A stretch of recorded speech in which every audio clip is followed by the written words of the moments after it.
welcome to the Concert Help channel. In today's video, we'll be taking a quick look at the Express UI, a simplified, tiled version of Concert.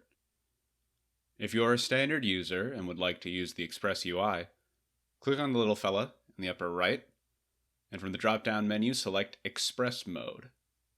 In the Express UI, you'll be able to deploy, connect to, and undeploy published compositions.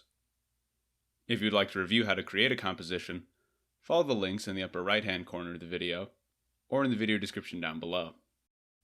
To return to the standard UI, click on the account icon once again, and select Exit Express Mode.